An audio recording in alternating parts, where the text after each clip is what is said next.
Haleluya. Kita buka kitab Roma ya. Roma pasal ke-8 ayat 28 sampai 30. Roma 8 ayat 28 sampai 30. Kita akan baca semua ayat ya. Dan supaya bacaannya sama, kita baca saja sesuai dengan apa yang tertulis di depan ya. Roma 8 mulai ayat 28 sampai 30 kita baca bersama 3-4. Dan kita mengetahui bahwa segala sesuatu bekerja bersama-sama untuk kebaikan bagi mereka yang mengasihi Elohim, yaitu bagi mereka yang terpanggil sesuai dengan rencananya. Sebab mereka yang telah Dia kenal sebelumnya juga telah Dia tetapkan serupa dengan gambar putranya, sehingga Dia menjadi yang sulung di antara banyak saudara. Dan mereka yang telah Dia tetapkan sebelumnya, mereka juga telah Dia panggil. Dan mereka yang telah Dia panggil, mereka juga telah Dia benarkan. Dan mereka yang telah Dia benarkan, mereka juga telah Dia muliakan. Amin. Silakan duduk. Puji Bapa Yahweh, kita mengucap syukur oleh kemurahan Tuhan ya. Sepanjang tahun dari 1 Januari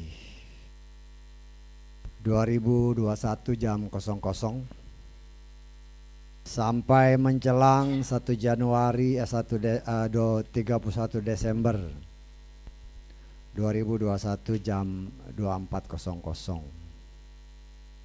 Kita merasakan pertolongan Bapa Yahweh yang sangat luar biasa, penyertaan Tuhan, pembelaan Tuhan yang sangat luar biasa.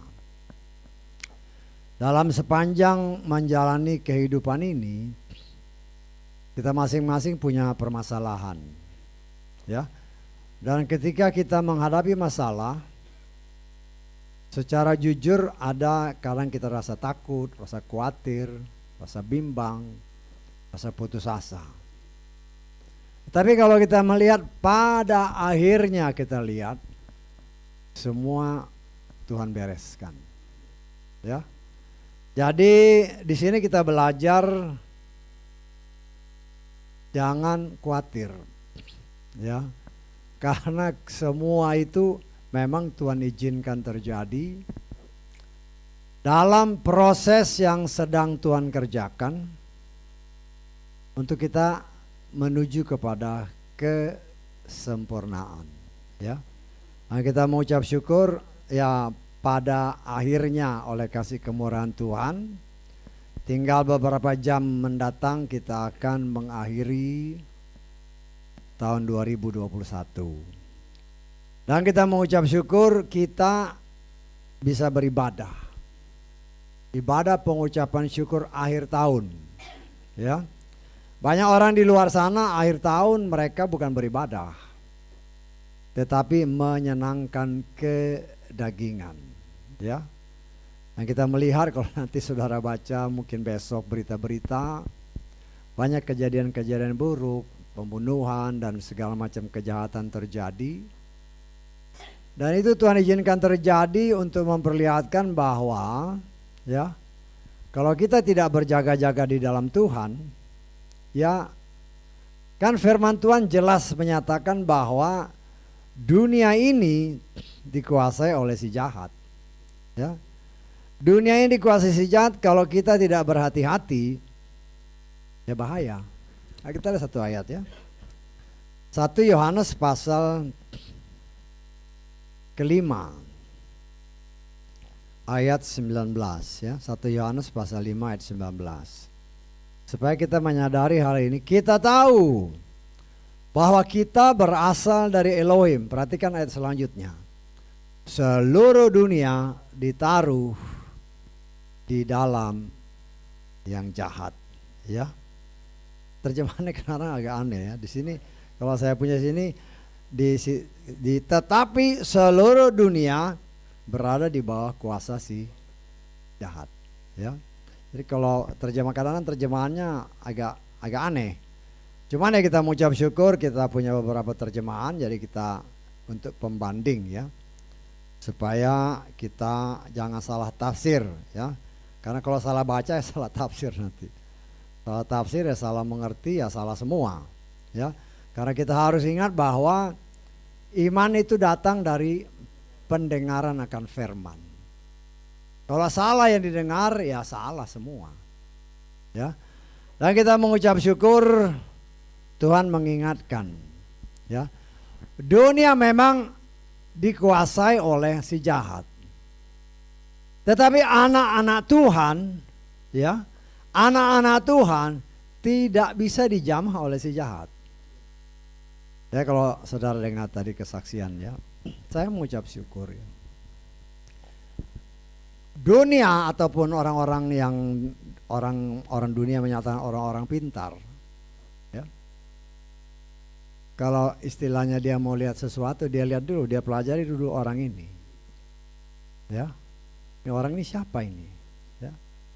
Berdasarkan kesaksian tadi kan dia lihat ini orang kok dijaga dengan begitu luar biasa ya. Apakah itu benar? Nah, kita harus lihat ya. Ketika Elisa dia dikurung oleh musuhnya ribuan tentara. Kemudian si Gehazi ketakutan kan, karena dia lihat tentara musuh mengepung area mereka.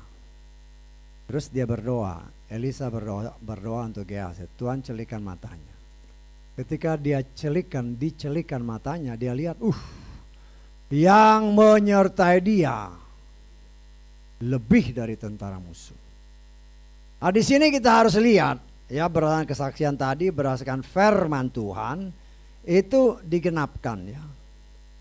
Seringkali saya katakan saudara dan saya tahu di mana-mana kalau namanya anak presiden pasti dijaga sama special agent ya.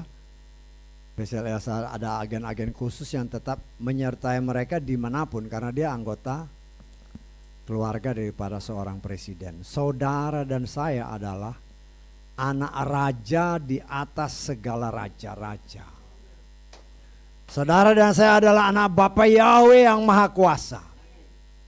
Dia mengirimkan malaikat surgawi sebagaimana tertulis. Semuanya harus tertulis ya.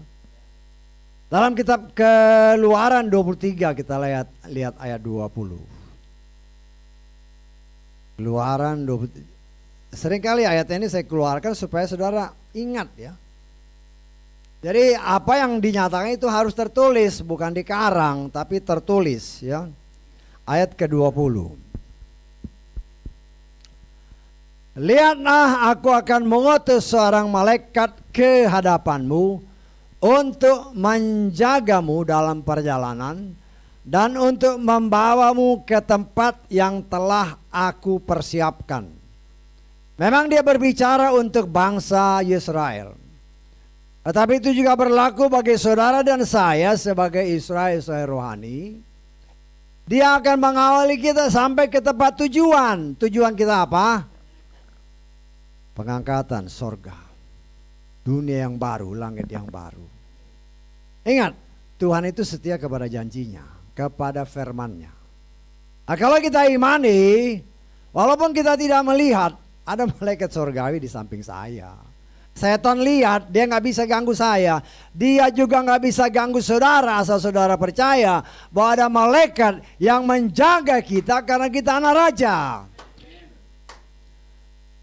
Kita memang tidak lihat dia, kita juga tidak lihat setan, tapi setan melihat malaikat yang ada di samping kita. Sehingga dia nggak berani ganggu.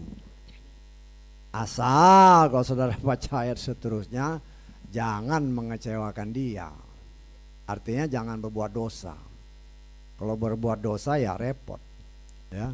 Karena itu kadang Tuhan izinkan permasalahan terjadi karena salah sendiri.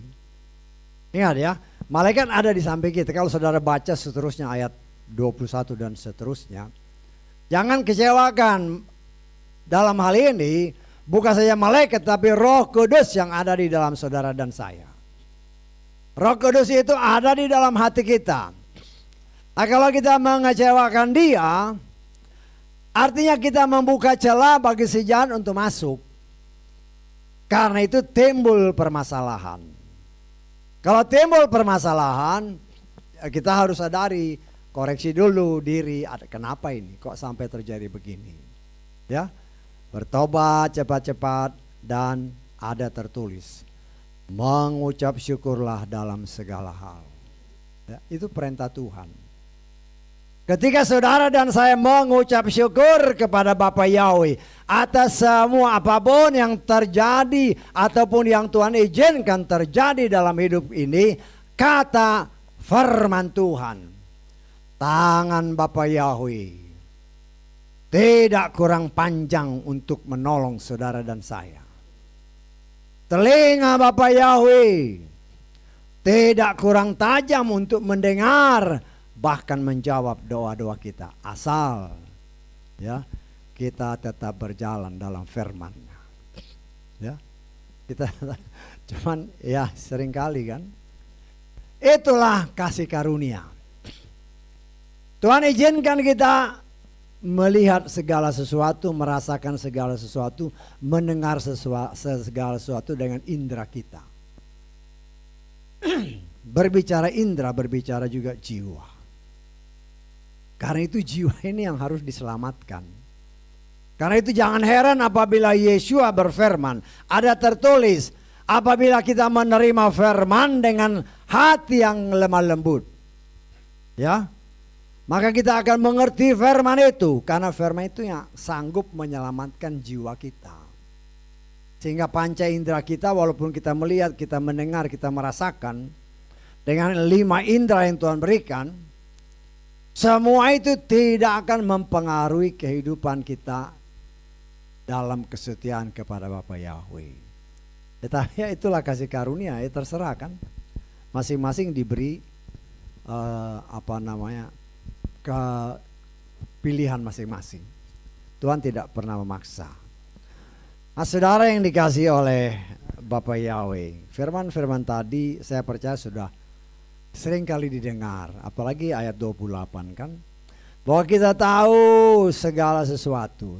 Tuhan dalam terjemahan lain, Tuhan bekerja dalam segala sesuatu. Untuk apa? Untuk mendatangkan kebaikan bagi siapa? Bagi orang yang mengasihi Dia. Kitab Yohanes menyatakan, apabila engkau mengasihi aku, Yohanes 14 ayat 15. Maka kita lihat aja, kita tetap setia melakukan perintah-perintahnya. Jika kamu mengasihi aku, peliharalah perintah-perintahku. Setiap firman harus berkaitan ya. Setiap firman harus berkaitan dan tidak mungkin bertentangan. Kalau dia bertentangan, entahkah terjemahannya yang salah, ya, atau cara penafsiran kita yang salah, itu bisa berbagai macam. Karena bagi saya firman itu tidak mungkin salah. Tetapi yang lebih memungkinkan terjemahannya salah. Ya, karena itu alangkah baiknya apabila kita punya beberapa kitab suci dengan berbagai macam penerjemah sebagai referensi, sebagai pembanding, ya, sehingga kita tidak salah dalam menjalani ataupun melakukan firman. Saya mengalami banyak sekali hal-hal kendala-kendala seperti itu ya. Kalau dalam satu terjemahan saya ada rasa kendala dan saya belum mendapatkan terjemahan yang saya kira lebih cocok, saya berdoa aja. Berdoa bukan 1 hari 2 hari ya, tapi jawabannya bisa 1 tahun 2 tahun bahkan 10 tahun baru didapatkan jawabannya. Karena apa? Segala sesuatu ada waktunya. Bukan waktu kita tapi waktu Tuhan. Dan saya melihat luar biasa Tuhan. Kita dibentuk sedemikian rupa untuk semakin hari semakin disempurnakan.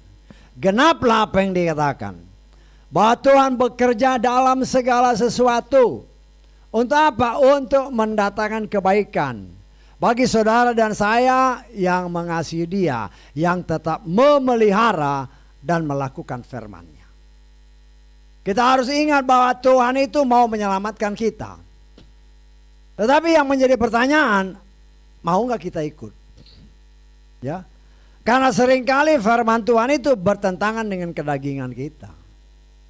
Kedagingan inilah yang seringkali menjadi penghambat, sehingga orang mempunyai berbagai macam argumentasi untuk mereka dapat membenarkan diri mereka dan mengalihkannya dari kebenaran yang sejati. Ya, minggu yang lalu kita sudah lihat kan bagaimana ya orang berusaha mendirikan kebenarannya sendiri. Ya, nggak jadi masalah. Ya, nggak jadi masalah dalam arti kata kita jangan terpengaruh dengan hal-hal seperti itu. Ya, apalagi kan banyak orang ya. Karena itu saya menghimbau saudara ya, kadang-kadang kita memperkenalkan nama Bapa Yahweh, kita memperkenalkan nama Yeshua, kita memperkenalkan tanggal lahir Yeshua. Saudara sudah diajar, saudara harus memperlengkapi diri sehingga kalau ditanya bisa dibeberkan. Jangan asal ngomong, karena asal ngomong nggak ada dasarnya, ya gampang dibantah. Bisa ditangkap. Tapi kalau dijelaskan sesungguhnya kenapa, katakanlah yang kemarin saya tidak merayakan Natal tanggal 25, kenapa, ada alasannya begini, gini. Karena ada tertulis. Nah kalau ada tertulis nggak bisa dibantah. Tetapi itulah kita lihat bagaimana Tuhan bekerja dalam segala sesuatu untuk mendatangkan kebaikan. Mungkin pada saat kita berbicara orang-orang tertentu belum bisa menerima. Tetapi ada tertulis firman yang ditabur tidak akan kembali dengan sia-sia. Waktu kita ngomong mungkin saat itu dia tolak. Tetapi lama kelamaan karena firman itu akan bekerja. Dan firman itu pasti berhasil apabila orang itu ada orang pilihan Tuhan. Ya, kita melihat dalam firman tadi dikatakan mereka ini yang dikatakan predestinasi ya. Mereka yang dia tetapkan sebelumnya, artinya sudah diprediksi sebelumnya. Banyak orang yang gak percaya. Bahkan ada mungkin pelayan-pelayan Tuhan yang gak percaya. Kalau dikatakan, oh ini sudah diprediksi bahwa yang masuk surga nanti si A, si B, si C. Nanti yang tidak masuk si ini. Mereka gak percaya. Kalau engkau gak percaya berarti engkau tidak percaya bahwa Tuhan yang kau sembah adalah Tuhan yang Maha Kuasa. Kau gak percaya.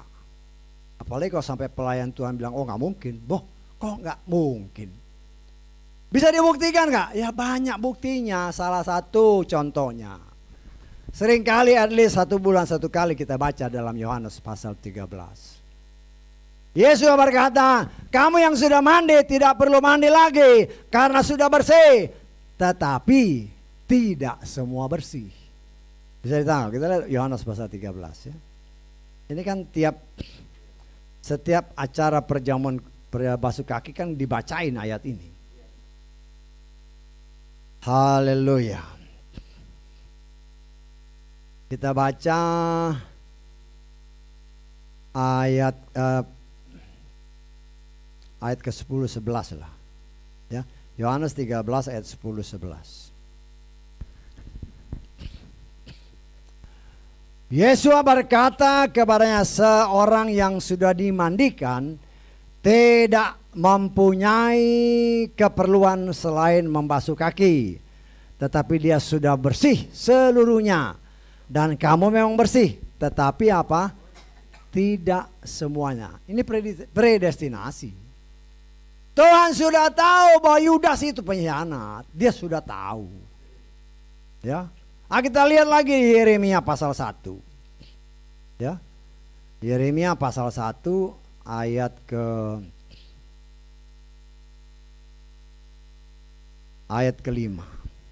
Ayat ke-4 dan 5. Yeremia pasal 1 ayat 4 dan 5. Datanglah firman Yahweh kepadaku dengan mengatakan. Perhatikan ayat 5. Sebelum aku membentuk engkau dalam rahim. Dalam rahim ya, artinya sebelum ada apa-apa. Mungkin mamanya belum kawin sama bapaknya. Ya. Sebelum aku membentuk engkau dalam rahim, aku telah mengenal engkau. Dan sebelum engkau keluar dari kandungan, aku telah menguduskan engkau. Aku telah menetapkan engkau menjadi nabi bagi bangsa-bangsa. Ini predestinasi. Yesus atau firman Tuhan berkata, dahulu dia ada, sekarang dia ada, yang akan datang dia sudah ada. Nah, seringkali saya katakan, sebelum manusia jatuh dalam dosa, sifatnya kekal, tidak ada waktu. Ya, nggak ada waktu. Karena umur Adam itu dihitung setelah dia jatuh dalam dosa. Nggak ada waktu. Jadi bagi Tuhan, dia sudah tahu siapa yang jatuh dalam dosa, siapa yang masuk neraka, dia udah tahu. Ya. Tetapi sayangnya ada orang, kalau gitu saya nggak buat apa saya ibadah. Loh, berarti engkau termasuk orang yang sudah ditetapkan itu. Ya. Nah, di sini kita melihat ya, jangan sampai saudara tertipu ya, karena banyak juga pengajaran atau orang-orang Nasrani, bahkan mungkin pelayan-pelayan Tuhan nggak percaya akan predestinasi. Kalau nggak percaya akan predestinasi, betapa tidak maha kuasanya Tuhan yang kau sembah. Karena dia nggak tahu besok itu terjadi apa. Karena dia nggak tahu nanti saya masuk surga apa enggak. Ya, jadi jangan sampai tertipu dengan ajaran-ajaran seperti itu. Saya percaya bahwa Tuhan yang saudara dan saya sembah, Yahweh dalam Adonai Yeshua Mashiach, adalah Tuhan yang maha tahu, yang nanti sudah ada. Jadi dia sudah tahu. Ya. Dan saya mengimani nanti kita semua yang setia kepadanya akan bertemu dengan dia di angkasa. Ya. Nah, itulah yang kita imani.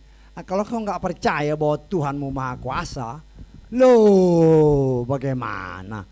Berarti salah mungkin Tuhanmu. Ya. Tuhan itu bukan kayak manusia yang hari ini ada, besok dia nggak tahu. Loh, itu bukan Tuhan namanya. Ya. Sedangkan orang-orang yang dalam tanda kutip orang pintar yang tadi disaksikan, dia bisa lihat, loh ini kok dijaga sama orang-orang yang luar biasa. Ya. Waktu istri saya cerita begitu, dia bilang itu malaikat sorgawi yang jaga. Ya. Tapi orang-orang dunia percaya ya. Kalau si A, si B, ini ada ketua raja-raja, yuk kita anak raja kok. Ya, tapi kan dalam pikiran mereka ya lain-lain ya. Tetapi ya bisa aja mungkin dari keturunan memang ada hal-hal seperti itu. Tapi bukan itu yang kita imani. Yang kita imani memang kita adalah anak raja. Orang melihat, loh ini kok dikawal dengan sangat luar biasa. Ya. Memang seringkali saya dengar ya, ada orang-orang yang dalam tanda kutip dikatakan orang pintar. Dia bisa lihat, oh ini orang penjaganya luar biasa. Tetapi itu kan orang dunia. Tapi saudara dan saya kita percaya ada tertulis. Roh Kudus ada di dalam kita. Ada tertulis, dia mengutus malaikat untuk menjaga kita dari si jahat. Karena itu ya kita harus tetap berdiri dalam kebenarannya. Firman Tuhan menyatakan, ya karena saya katakan ini yang biasa disebut predestinasi. Ini sama dengan Efesus pasal 1 ayat, kita lihat Efesus pasal 1 ayat 4 ya. Efesus pasal 1 ayat 4. Sebagaimana di dalamnya dia telah memilih kita sebelum permulaan dunia untuk menjadikan kita kudus dan tak bercacat di hadapannya dia dalam kasih, dengan menentukan kita sebelumnya sebagai anak adopsi baginya melalui Yeshua Mashiach sesuai dengan perkenan kehendak. Ini predestinasi. Kalau ada orang-orang yang nggak percaya, baca ayat ini benar-benar lah. Sebelum dunia diciptakan dia sudah tahu.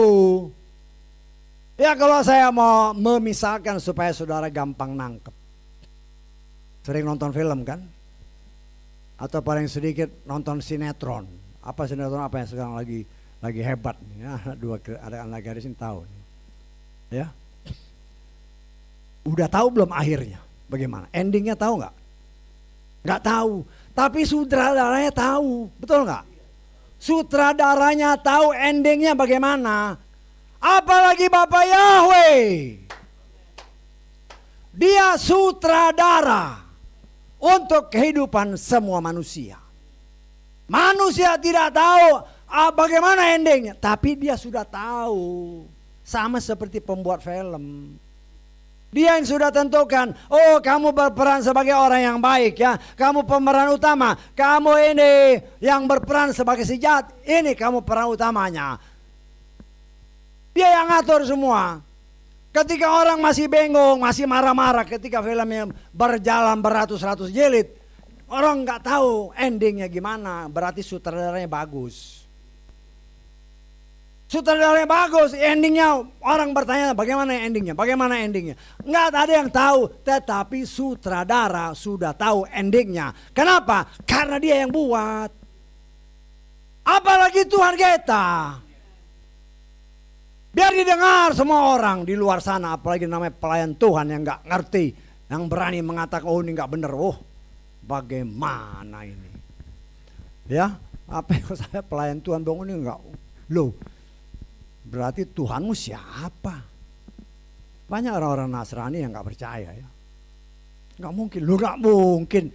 Ya, sama seperti kau nonton film-film, kalau kau sering nonton sinetron-sinetron, memang endingnya kau nggak tahu, tapi sutradaranya tahu endingnya bagaimana. Dia sudah tahu, Tuhan itu sutradara untuk manusia yang hidup di muka bumi ini. Dia sudah tahu, ini harus begini, harus begini, harus begini. Kita nggak tahu. Saudara yang dikasihi oleh Bapak Yahweh, Tuhan sudah ngaturnya seperti saya katakan. Ini untuk peran yang baik, ini ya orangnya ini.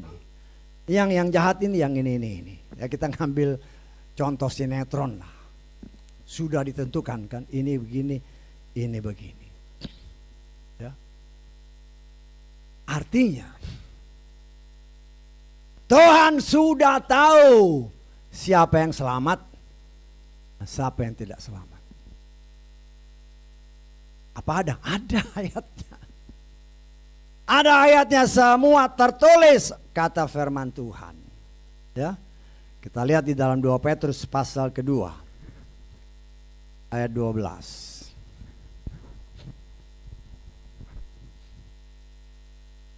Namun mereka nanti kalau saudara baca di atasnya ya, siapa mereka ini. Bagaikan hewan yang liar, yang tak berakal, perhatikan, yang dilahirkan sebagai tangkapan dan tupasan, yang di dalamnya mereka tidak menyadari bahwa ketika menghujat, mereka akan dihancurkan dalam kebinasaan mereka. Dalam terjemahan lain dinyatakan, mereka ini dilahirkan untuk dibinasakan. Ya, jadi Tuhan sudah tetapkan kamu ini lahir memang untuk dibinasakan. Kenapa bisa begitu? Nah, itu harus jadi pertanyaan.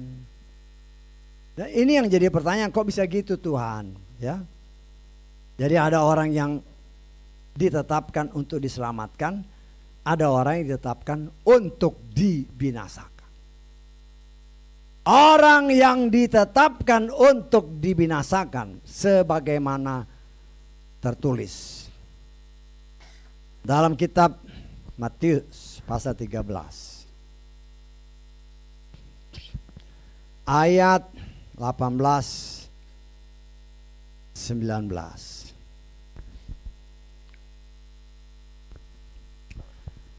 Oleh karena itu kamu dengarkanlah perumpamaan orang yang menabur. Ya. Bagi setiap orang yang mendengar firman kerajaan tetapi tidak memahami, Datanglah si jahat dan merampas yang telah ditaburkan di dalam hatinya. Itulah yang ditaburkan di mana? Di tepi jalan. Firman itu yang menyelamatkan. Jadi semua ada kaitannya. Ada tertulis firman itu yang menyelamatkan kita. Firman ditabur ke seluruh pelosok muka bumi sesuai dengan perintah Tuhan. Ya, segala sesuatu harus ada kaitannya. Kalau dia katakan firman Tuhan itu harus sampai ke seluruh pelosok muka bumi, itu ada tertulis. Kita lihat dalam Matius pasal ke-24 ayat ke-14. Matius 24 ayat 14. Injil kerajaan ini, perhatikan, akan diberitakan ke seluruh dunia sebagai kesaksian bagi semua bangsa, dan kemudian akan datang kesudahannya. Dengan kecanggihan teknologi zaman sekarang, ya, ini mungkin dan ini sedang terjadi. Kenapa? Injil adalah kabar baik, firman Tuhan yang mau menyelamatkan semua manusia, baik yang ditentukan untuk diselamatkan maupun yang ditentukan untuk dibinasakan. Yang dibinasakan juga terima firman. Akan tetapi berdasarkan Matius 13 tadi, mereka dengar firman Tuhan, tetapi hatinya seperti hati jalanan, sehingga tidak bisa menerima. Walaupun dia dengar, tapi dia tolak. Sehingga pada saat penghakiman dia tidak bisa berargumentasi. Aku nggak benar dengar firmanmu. Ada tertulis, semua kan ada recordnya. Tanggal sekian, jam sekian ada firman Tuhan diberitakan, engkau menolak. Ya, itu kan kecanggihan teknologi sekarang aja begitu, apalagi teknologi sorga. Semua persekian ratus detik itu ada semua, tertulis semua. Semua yang tidak benar ditulis bagi orang yang ditentukan untuk dibinasakan. Tetapi bagi orang yang ditetapkan untuk diselamatkan, memang tadinya tertulis. Tetapi sebagaimana lagu yang kita nyanyikan tadi, sejauh timur dari barat, semua dosa dibuang, dihapus. Dalam tober laut dia lupakan. Itulah gunanya Sang Juru Selamat. Dia pembela kita. Kalau kita percaya kepada dia, darahnya menghapus semua record yang gak benar itu dihapus. Artinya kita memperoleh kasih karunia dari Bapa Yahweh. Ada pembela kita. Walaupun menuduh, ada pembela. Tutup mulut kau setan. Ya, mereka percaya kepadaku, engkau tidak punya hak atas umatku. Ya, nggak bisa apa-apa setan itu. Saudara yang dikasihi oleh Bapa Yahweh, dan kita yang ditetapkan untuk diselamatkan. Sudah ditetapkan kan, Tuhan sudah tahu nih, ini si A si B berderet semua. Ya, ini benih-benih yang baik yang Tuhan sudah tetapkan untuk diselamatkan.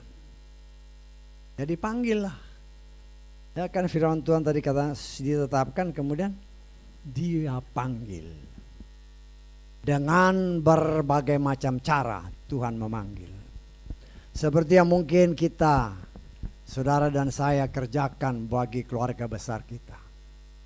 Kita beritakan firman, ya walaupun mungkin mereka tolak saat ini. Tapi ingat, kita lihat Yesaya 55 ayat 10-11. Ya.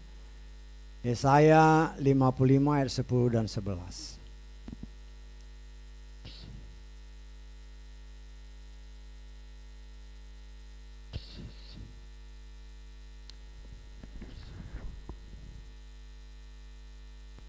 Sebab seperti hujan dan salju turun dari langit dan tidak akan kembali ke sana, tetapi mengairi bumi dan membuatnya bertumbuh dan bertunas, dan memberikan benih kepada yang menabur dan roti kepada yang makan. Perhatikan ayat 11. Demikianlah firmanku yang keluar dari mulutku, ia tidak akan kembali kepadaku dengan sia-sia, melainkan akan menggenapi yang aku perkenan dan akan berhasil dalam apa yang aku perintahkan.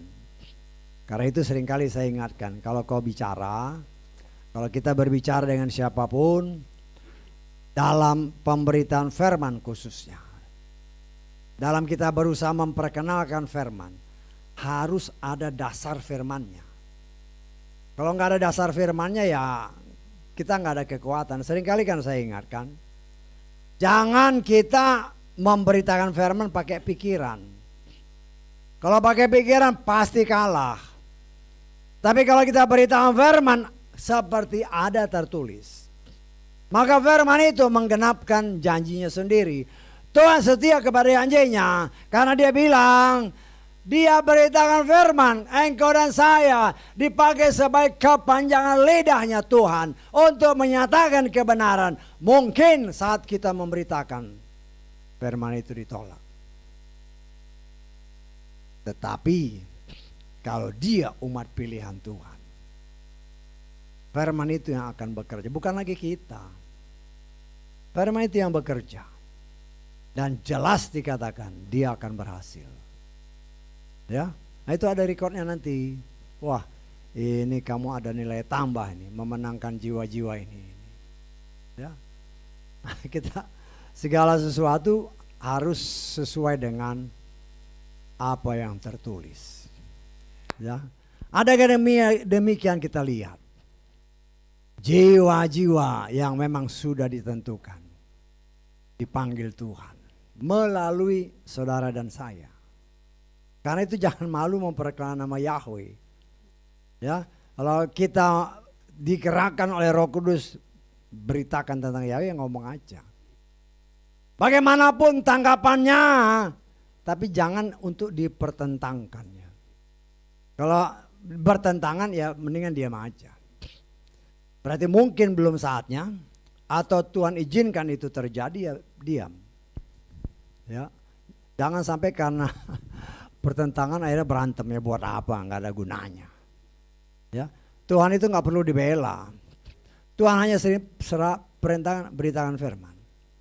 Dia yang kerja. Firman itu Yeshua sendiri, Tuhan itu sendiri. Kalau kita menyampaikan kepada orang yang memang Tuhan tetapkan untuk diselamatkan, maka firman itu akan berhasil. Ya. Karena itu ya kita terus-menerus diajar oleh Tuhan. Ya. Supaya kita menjadi alat-alat Tuhan untuk menyatakan kebenaran.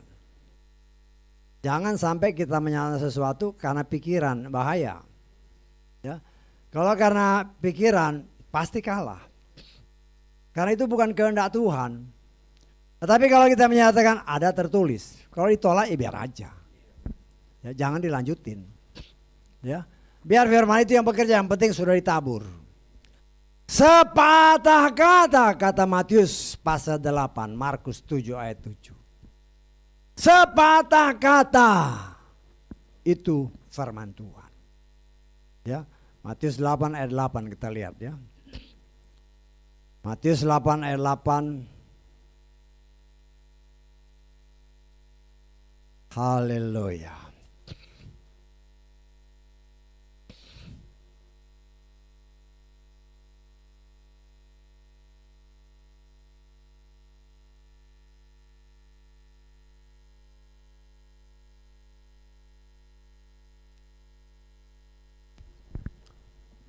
Dan seraya menanggapi perwira itu berkata, Tuhan, aku tidak layak bahwa engkau masuk ke bawah atapku. Sebaliknya, katakanlah sepatah kata saja dan hambaku akan disembuhkan. Kita lihat Lukas pasal 7 ayat 7, sama ya ayatnya ya. Lukas 7 ayat 7.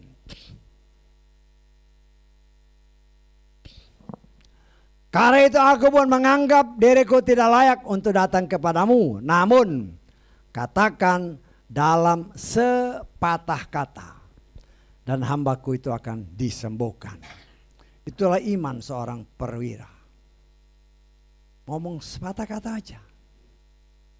Karena dia percaya sepatah kata itu bukan kata-kata manusia, tetapi kata-kata Tuhan itu sendiri. Karena percaya itu terjadi.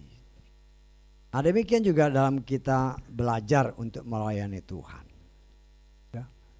Tuhan punya cara untuk menggenapkan bilangan umat pilihan Tuhan yang dipanggilnya.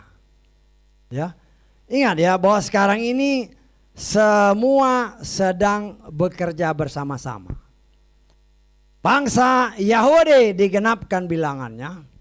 Bangsa non-Yahudi juga sedang digenapkan bilangannya. Ya, dalam Roma pasal 11 kita lihat ya.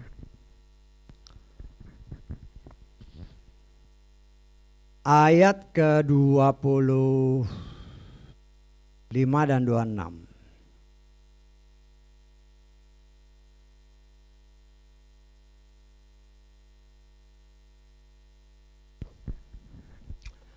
Sebab aku tidak ingin kamu tidak mengetahui rahasia ini. Rahasia ya. Saudara-saudara, supaya kamu jangan menganggap bijaksana terhadap dirimu sendiri. Bahwa kekerasan hati dari sebagian Israel telah terjadi sampai apa? Pada penggenapan bangsa-bangsa lain tiba. Jadi bangsa Israel memang Tuhan keraskan hatinya supaya bilangan orang pilihan Tuhan di luar bangsa Yahudi digenapkan, baru nanti Tuhan beracara atas bangsa ini. Coba kita lihat terus ayat 26. Dan dengan demikian seluruh Israel akan diselamatkan sama seperti yang telah tertulis, Dia yang membebaskan akan datang dari Sion, dan Dia akan menyingkirkan kefasikan dari Yakub. Jadi bekerja bersama-sama.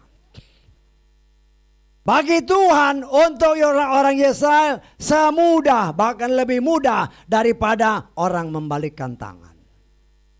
Karena ada tertulis, kalau saudara baca kitab Yeskiel, dikatakan di sana, aku akan memberikan roh yang baru, jiwa yang baru, akan menanam Torahku di dalam hati sanubari mereka. Kalau Tuhan yang tanam ya langsung percaya. Langsung percaya. Tetapi orang-orang di luar Israel, sebagai bentuk kasih karunia Tuhan.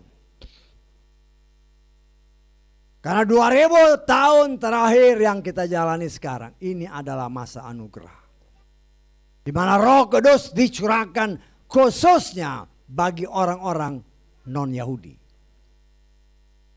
Ya, bagi orang-orang non-Yahudi. Supaya apa? Supaya orang-orang non-Yahudi memperoleh kasih karunia dan keselamatan. Setelah genap jumlahnya, dia akan kembali ke bangsa Israel.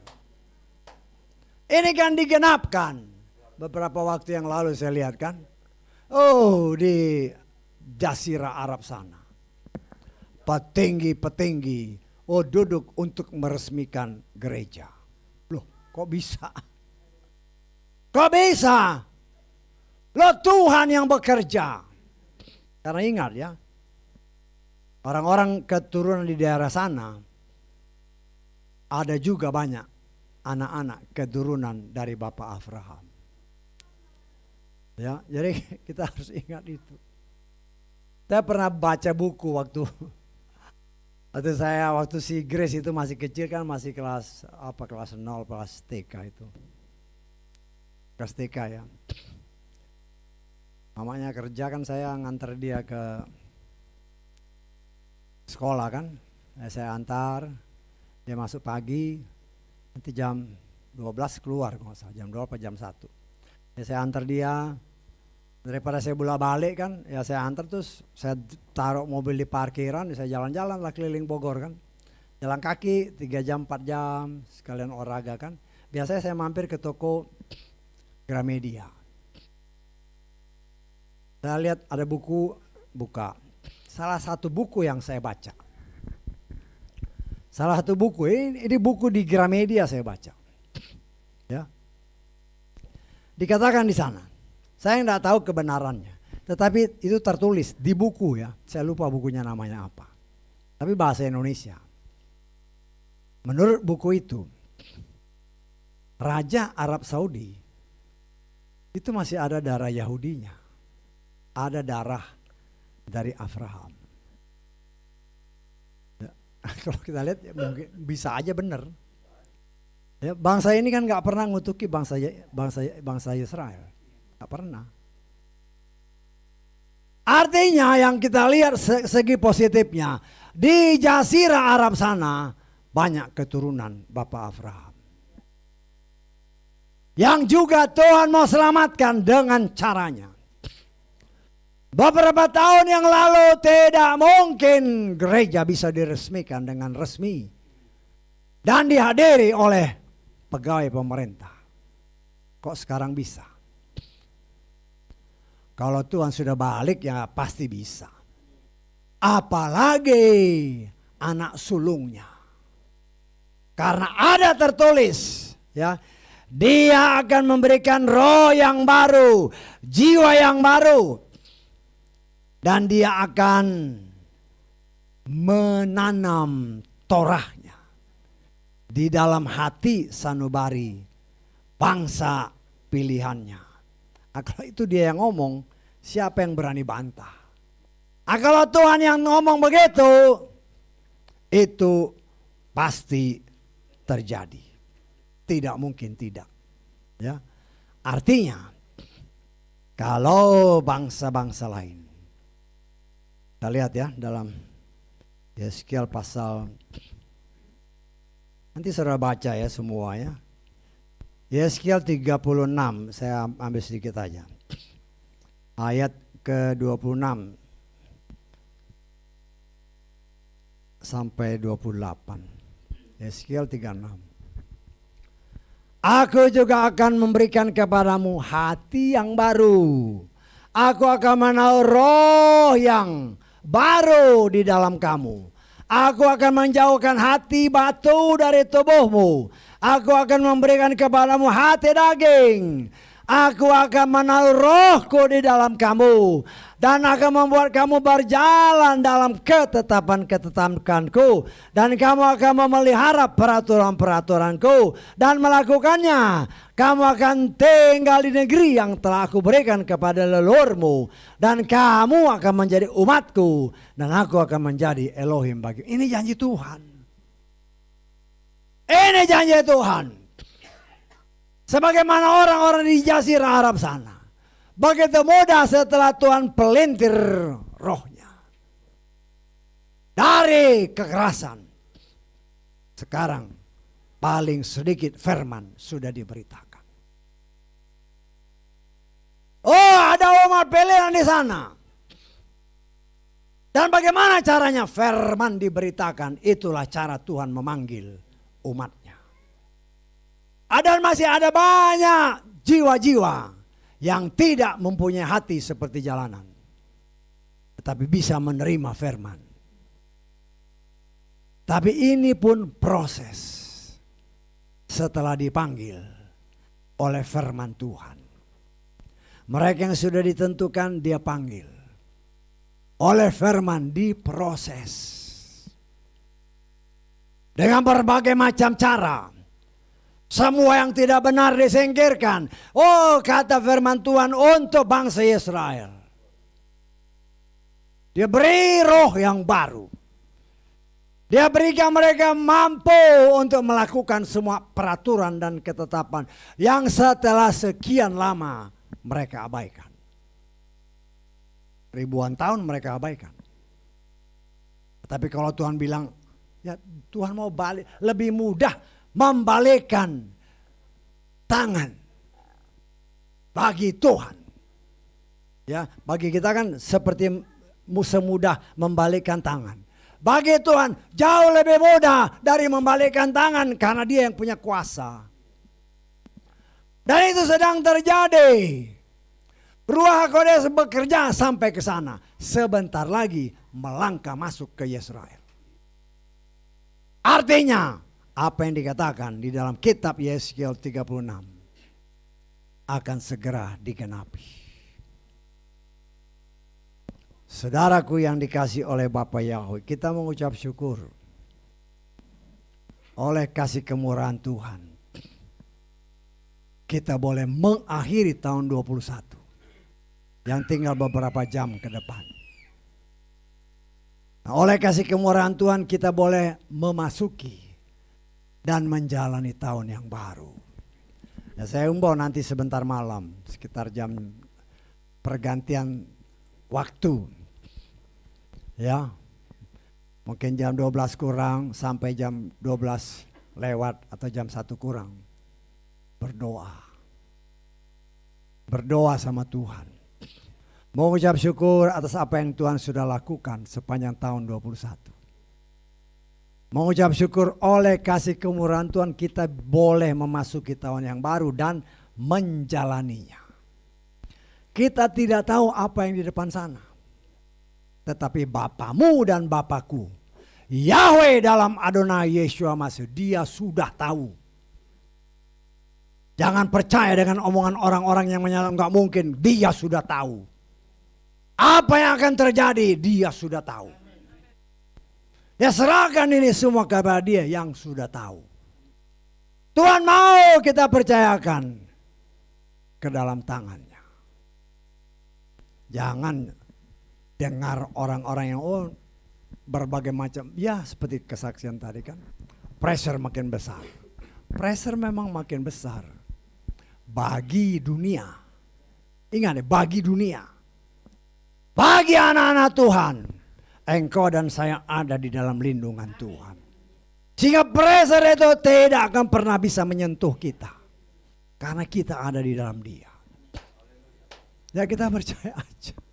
Karena itu Tuhan mau ya mengucap syukur. Mengucap syukur. Mengucap syukur. Karena itulah bagian dari proses. Setelah saudara dan saya dipanggil oleh Tuhan, kita kan mengalami proses pemurnian. Semua yang tidak benar dikatakan oleh firman Tuhan. Mereka yang Dia panggil, mereka Dia benarkan. Dibenarkan artinya dibuat jadi benar. Dosa apapun yang sudah kita buat, apabila kita mengakuinya, dibuatnya hapus oleh darah Yeshua. Itu Tuhan yang ngomong, bukan saya. Jangan tidak percaya. Tetapi percayalah bahwa engkau dan saya, karena iman percaya kepada Bapa Yahweh dalam Adonai Yeshua HaMashiach, kita dibenarkan. Dibenarkan artinya bukan kemampuan kita ya, bukan. Bukan kekuatan kita. Karena sebagaimana nyanyian daripada si Daud, ya, berbahagialah orang yang dosa-dosanya tidak diperhitungkan. Ya. Kita lihat Mazmur 32 ayat 1 dan 2. Mazmur 32 ayat 1-2 dari Daud, nyanyian pengajaran. Berbahagialah dia yang pelanggarannya terus dihapuskan, yang dosanya ditutupi. Berbahagialah orang yang kepada Yahweh tidak memperhitungkan kesalahan, dan yang di dalam rohnya tidak ada tipu daya. Artinya ayat ini 1 dan 2 disimpulkan saudara dan saya karena iman percaya kepada Yeshua Mashiach dibenarkan, dibuat jadi benar. Setan tidak bisa menuduh. Tidak bisa. Aku anak Bapa Yahweh sudah dibenarkan oleh Bapa Yahweh. Karena iman percaya kepadanya. Ya, nah, kita mengucap syukur ya. Orang seperti Daud dipakai Tuhan dengan sangat luar biasa, dengan mazmur, pujian, penyembahan, dengan praktek dalam hidupnya. Kita bisa melihat di sana, dia mengakui dia orang berdosa, tetapi dosa itu tidak diperhitungkan Tuhan. Dosa apa? Dosanya banyak. Istri orangnya dia ambil, suaminya dibunuh, istrinya diambil. Itu kan jahat sekali. Jahat sekali. Ya. Kemudian dia juga ada tertulis seorang raja jangan punya banyak istri. Dia punya istri banyak. Ya. Dia melakukan banyak dosa. Tetapi ketika dia berbuat dosa, dia disadarkan, dia bertobat. Karena itu keluarlah lagu-lagu ini. Berbahagialah yang orang yang dosanya tidak diperhitungkan Tuhan. Ya. Mungkin kita tidak atau belum sejahat si Daud. Ya. Tetapi saya percaya oleh kasih kemurahan Tuhan, ada tertulis apabila kita mengaku dosa kita, maka Tuhan itu setia dan adil, maka dia akan hapus semua. Artinya kita dibenarkan oleh dia. Firman itu tetap berlaku. Dan setelah genap semua proses yang kita alami, ditentukan, dipanggil, dibenarkan. Tahap yang terakhir, dimuliakan oleh Tuhan.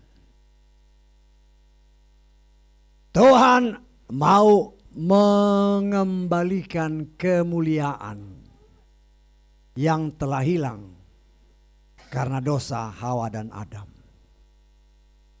Karena tertipu oleh si jahat. Tuhan mau mengembalikan kemuliaan itu.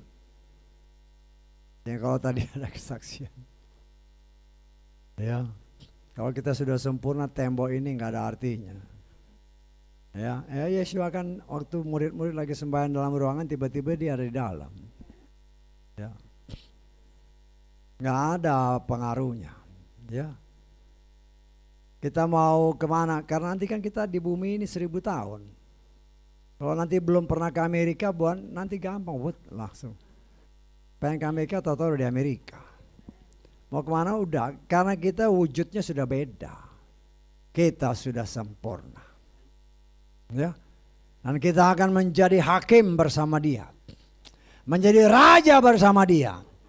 Karena itu kita sedang dibentuk, dipersiapkan, sehingga kita memiliki jiwa Adonai Yeshua Mashiach dan bukan jiwa kita lagi. Ya, pikiran kita pikiran Yeshua, bukan lagi pikiran manusia.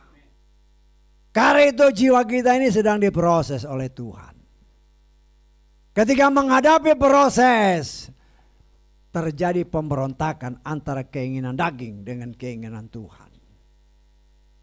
Tapi kalau kita belajar merendahkan diri, Tuhan tolong. Tanpa pertolongan Tuhan tidak mungkin kita sanggup untuk bisa menerima dan melakukan apa yang Tuhan kehendaki. Tidak bisa. Ya. Nah, saudara bisa bayangkan. Ya, karena Yesus sendiri kan bilang waktu minggu lalu kita sudah baca ayatnya kan, akhir zaman seperti zaman Nuh. Ya, ini saya ulang-ulang supaya saudara ingat ya. Kita yang di sini, kau yang di luar sana. Zaman Nuh hanya 8 orang yang selamat. Berdasarkan pendapat atau tafsiran para teolog senior. Bukan teolog di sini, teolog dari luar sana. Mereka memperkirakan pada zaman Nuh, manusia waktu itu sudah sekitar 5 sampai 10 miliar. Saudara bayangkan 5 sampai 10 miliar. Hanya 8 orang yang selamat. Yang selamat itu hanya yang menyembah Yahweh, tidak ada yang lain. Nah sekarang kan berapa? Sekitar sama kan? 6 atau 7 miliar sekarang. Dan saya percaya seperti apa yang Yeshua katakan. Seperti zaman Nuh. Hanya penyembah Yahweh. Di dalam Adonai Yeshua HaMashiach. Itulah yang akan selamat. Bukan nama yang lain ya. Bukan nama yang lain. Nah kita melihat kan. Apa yang Yeshua katakan. Pasti digenapi. Banyak yang dipanggil. Memang banyak. Tapi yang dipuja nama yang lain. Bukan nama Yahweh. Juru selamatnya bukan Yahweh. Gak ada Yahweh di situ. Mereka mungkin, oh Yeshua juga gak ada Yahweh. Karena engkau gak ngerti, makanya bilang Yeshua gak ada Yahweh. Yeshua, Yahweh, Shua. Namamu yang kau berikan kepadaku, kata kitab Yohanes. Dalam nama Yeshua ada nama Yahweh. Kalau engkau tidak percaya Yahweh dalam Yeshua Mashiach, jangan mimpi engkau selamat. Bukan kata saya, ada tertulis.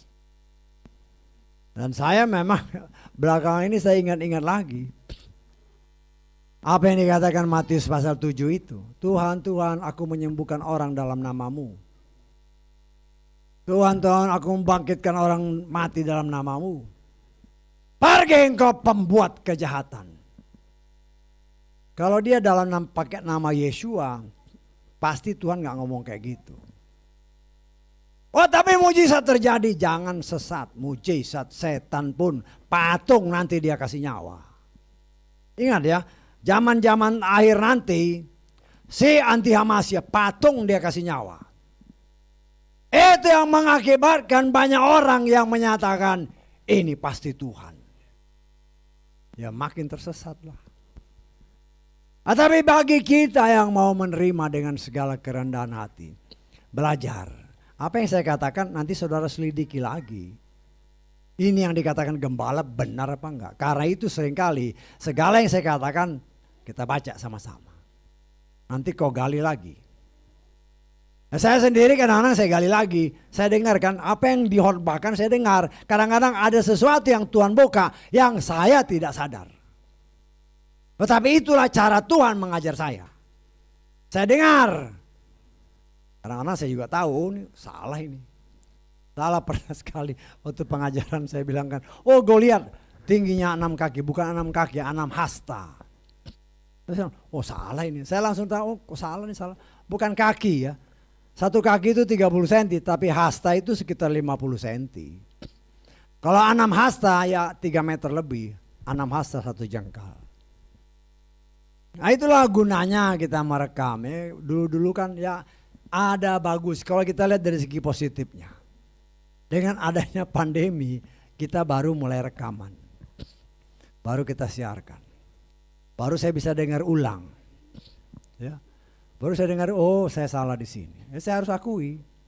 Saya dengar ya pengajaran waktu itu pengajaran. Saya bilang tingginya 6 kaki pada 6 hasta. 6 hasta 1 jengkal. 1 hasta sekitar setengah meter, 45 lebih. Ya setengah meter. 6 hasta sekitar 3 meter ditambah sejengkal. Sejengkal ini sekitar 20 cm. Ya benar ya raksasa ini sekitar segini raksasa. Kita melihat di sini kita belajar. Kenapa? Karena Tuhan sedang mempersiapkan kita untuk dimuliakan. Sama seperti Elia. Dia dibenarkan oleh Tuhan. Supaya Tuhan kasih lihat kepada semua manusia. Sebagaimana tertulis bahwa ada masanya diangkat. Itu akan terjadi. Pada saudara dan saya. Apabila kita sungguh-sungguh hidup di dalam Tuhan. Karena itu jangan terpancing dengan ajaran-ajaran dari luar. Kan banyak orang yang menolak nama Yahweh. Nama Yahweh mungkin masih banyak yang terima. Tapi kalau nama Yeshua, ada orang yang ngomong sekali Yesus tetap Yesus. Yesus itu bahasa mana? Kita harus gali Yesus itu bahasa mana. Ya, mungkin orang bilang kita mungkin dapat dari pengajaran bahasa Belanda ini kan Yesus, atau dari Inggris Jesus. Tapi aslinya dari mana? Saya percaya atau saya menafsirkan aslinya itu dari bahasa Latin yang dikeluarkan oleh mulut Pontius Pilatus. Yesus, dari situlah asalnya. Dari situlah asalnya. Itu asal nama Yesus. Tetapi bukan dari sorga. Nama itu bukan dari sorga. Nggak ada. Si Maria sama Yusuf itu nggak bisa bahasa Latin. Nggak bisa bahasa Yunani. Malaikat pasti ngomong dia sama mereka pakai bahasa Ibrani. Yaitu Yeshua. Nama Yesus itu tidak ada artinya dalam bahasa Ibrani. Tetapi nama Yeshua ada artinya dan menggenapkan apa yang Yeshua katakan. Engkau memberikan aku namamu. Siapa namanya? Yahweh. Dalam nama Yeshua ada nama Yahweh. Dan kita mengucap syukur, kita yang mau dengan kerendahan hati menerima walaupun masih tanda tanya kan. Ada juga orang yang menerima tapi masih tanda tanya. Benar nggak sih? Benar nggak sih? Ya. Kalau saya mengajarkan kepada saudara, kita bisa dengar banyak orang. Kalau sesuatu yang baru, jangan gampang terima dan jangan gampang menolak. Bisa tahu maksud saya? Artinya kita pelajari dulu. Karena pada akhir zaman pengetahuan semakin bertambah. Banyak rahasia-rahasia yang Tuhan mau buka. Tetapi dengan mengandalkan firman yang ada, kita bisa mendeteksi ini dari Tuhan atau bukan. Kalau itu dari Tuhan, terima. Ada dasarnya. Nah, dulu kan kita juga pergumulan nama Yeshua, nama Yahweh kan pergumulan. Tetapi oleh kasih kemurahan Tuhan kita bisa belajar lebih dalam, lebih mengerti artinya. Dulu waktu pertama-tama tahun 99. Ketika dinyatakan, oh ada tertulis di dalam kitab Yohanes 17 ayat 10-11. Saya juga bingung waktu itu dengan terjemahan kitab LAI kan. Bingung. Tapi saya tidak menolaknya. Lama berjalan. Itu pun ada tertulis di dalam kitab Yohanes pasal ke-5. Itu ayatnya sama. Atau dapat dikatakan similar lah. Sama lah. Ya. Dalam Yohanes pasal, kita lihat Yohanes 17 ya. Ayat 10-11.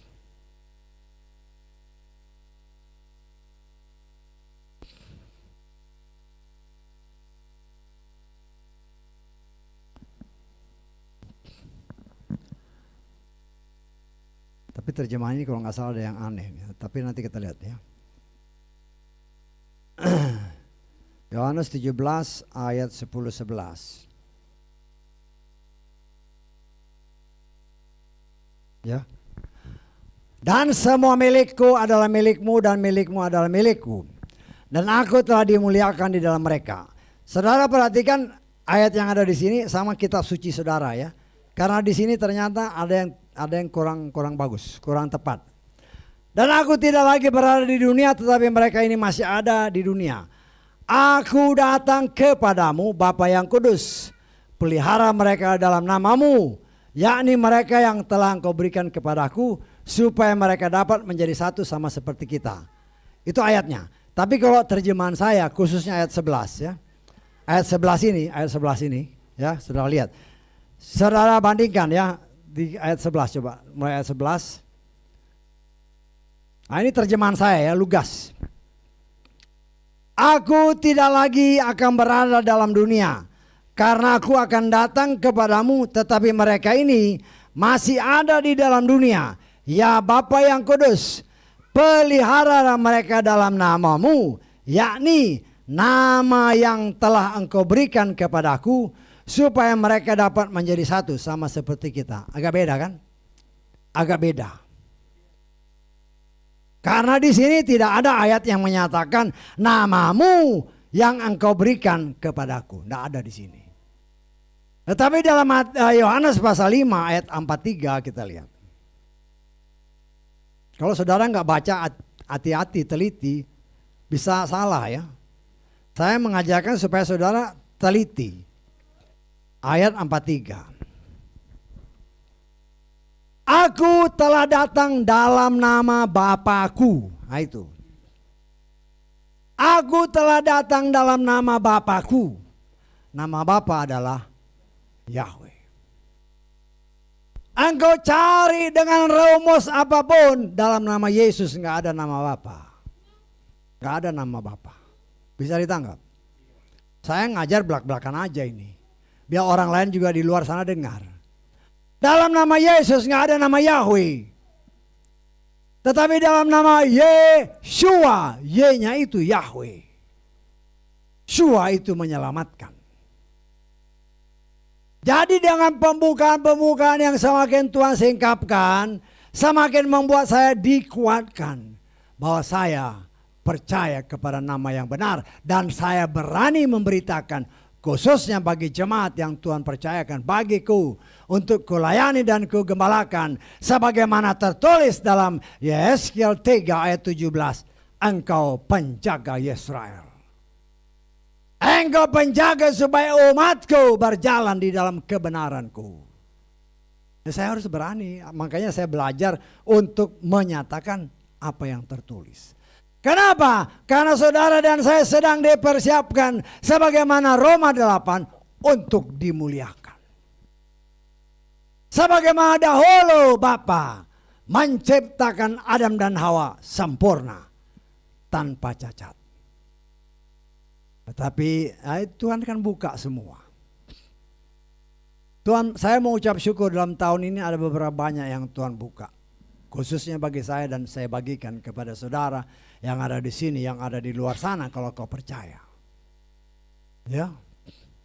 Tidak semua orang tahu bahwa ada dosa pemberontakan tersembunyi dari Adam dan Hawa. Enggak semua orang tahu. Jujur saya nggak pernah dengar orang lain ngomong itu.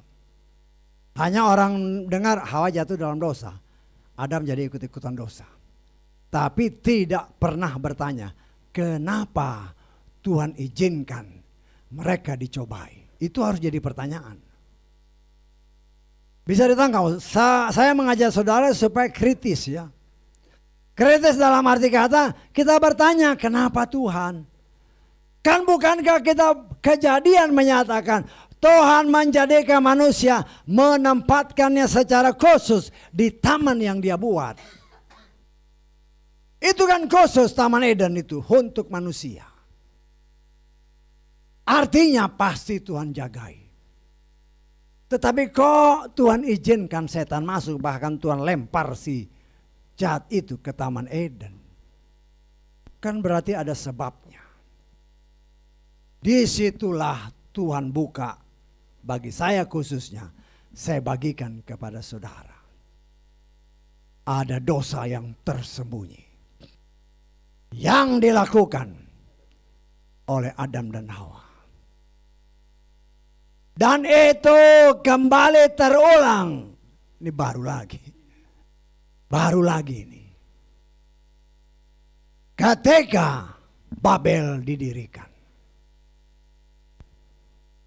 Tuhan perintahkan kepada Adam dan Hawa. Beranak cuculah, bertambah banyaklah, penuhilah bumi. Sekian ribu tahun, ya kita sudah ngitungkan, saya nggak perlu jelaskan, sekian ribu tahun. Tuhan nunggu mana ini anak-anaknya. Kok bumi masih kosong aja. Tuhan kan bilang penuhi bumi.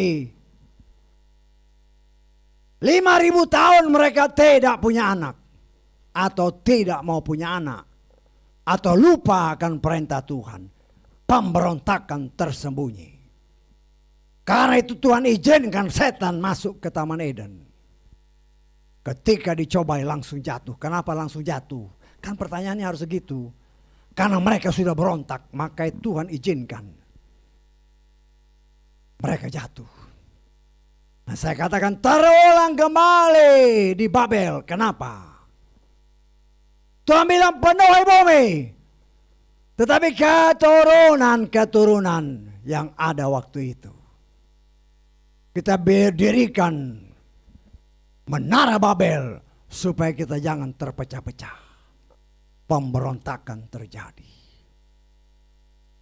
Tuhan melihat manusia mau berontak terus. Akhirnya dia datang, dia pecahkan bahasanya.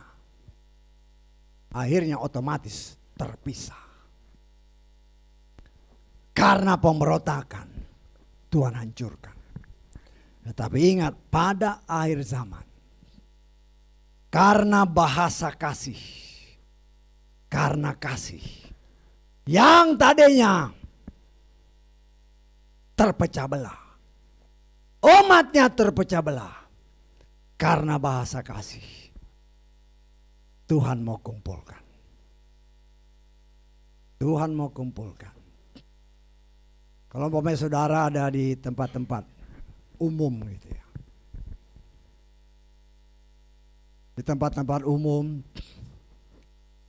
yang bukan orang Nasrani, kemudian kita makan di restoran, ya, terus kita lihat ada orang sembahyang, langsung kita kan terasa kan, oh ini orang Nasrani, betul nggak? Seolah-olah ada ikatan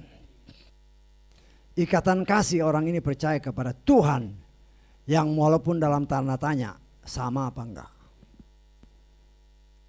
Dan Tuhan sedang mempersatukan dengan bahasa kasih. Bahasa kasih, Yeshua berkata, Yahweh Elohim adalah kasih. Tuhan sedang mempersatukan. Tetapi banyak yang dipanggil, sedikit yang terpilih. Dengan bahasa kasih, dengan nama yang kudus, dengan berbagai macam alasan, mereka menolak. Tetapi saya mengucap syukur, Tuhan sudah buka betapa dahsyat akibat ulah si setan dengan kuda putihnya.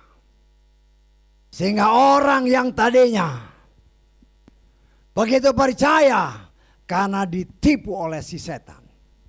Oh kan sama aja nama ini. Sama aja nama ini, nggak apa-apa. Itu kerja kuda putih. Saya mengucap syukur ya, dulu ya cara Tuhan kita belajar ya. Saya waktu Tuhan bawa untuk memberikan pengajaran, saya mulai dengan pengajaran orang pilihan Tuhan. Ya, kita mulai dari Kejadian 12, terus kemudian kita masuk ke dalam pengajaran tabernakel. Jadi kita tahu semua tentang tabernakel. Kemudian kita masuk pengajaran tentang habis tabernakel, apalagi kita wahyu. Kita belajar kita wahyu. Nah sekarang kita belajar tentang Roh Kudus. Sangat luar biasa karena khususnya bagi saya. Dengan belajar gitu saya juga banyak Tuhan buka. Dan saya belajar membagikannya. Supaya saya boleh menjadi berkat bagi banyak orang. Saya mengucap syukur dengan adanya streaming ini. Seberapapun orang yang dengar ya, mereka terima puji Bapa Yahweh, mereka nggak terima ya puji Bapa Yahweh. Kalau mereka tidak terima tetapi itu ada tertulis, itu resiko mereka. Tetapi kalau ada tertulis dan mereka terima, ya puji Bapa Yahweh. Artinya nanti kalau Tuhan tanya apa yang sudah kau buat, keluar itu, oh kamu sudah beritakan ini, beritakan ini, beritakan ini, beritakan ini. Dan dari pemberitaan ini orang ini diselamatkan, diselamatkan, diselamatkan, diselamatkan. Hasil kerja. oleh kasih kemurahan Tuhan. Tuhan percayakan kepada kita. Itu kami sering melayani daerah Jawa Timur, daerah Malang sana. Seringkali kan ke gunung-gunung, ke kampung-kampung.